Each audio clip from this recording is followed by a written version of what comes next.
आणि आताची मोठी बातमी आहे, क्रॉस वोटिंग करणाऱ्या आमदारांचं निलंबन होणार नाहीये अशी माहिती सूत्रांनी दिली आहे। निलंबनाच्या ऐवजी विधानसभेमध्ये उमेदवारी नाकारली जाईल अशी ही माहिती सूत्रांनी दिली आहे। उद्या दिल्लीमधल्या उच्चस्तरीय बैठकीमध्ये पुन्हा एकदा या सगळ्या संदर्भात चर्चा केली जाणार आहे।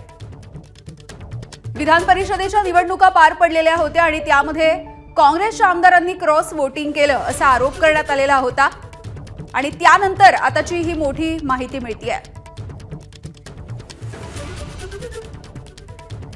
आणि याविषयी बोलूया तर राजू सोनावणे आमचे प्रतिनिधी आपल्या सोबत जोडले गेलेले आहेत। राजू, अत्यंत मोठी अशी बातमी, कारण एकीकडे आमदारांचं निलंबन होणार का, काही कारवाई केली जाणार का अशा चर्चा होत्या, मात्र असं काही होणार नाही अशी माहिती मिळतेय।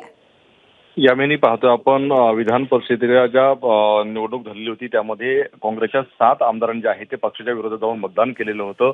या संदर्भामध्ये या सगळ्या आमदारांवरती जे आहे ते कारवाई करावी अशा प्रकारचा काँग्रेसच्या नेत्यांचा अनेकांचा सूर आपल्याला पाहायला मिळत होता। त्या प्रकरणी आपल्याला पाहतोय की मुंबईत बैठक सुरू झाली होती, त्यावेळेस चर्चा सुरू झालेली होती, मात्र आता सूत्रांच्या माहितीनुसार समोर आलेलं आहे का या आमदारांवरती जे आहे ते कारवाई होणार नाही। मात्र पुढची जी काही विधानसभा निवडणूक आहे यामध्ये या आमदारांना जे आहे ते तिकीट दिलं जाणार नाही अशी सूत्रांची माहिती आहे।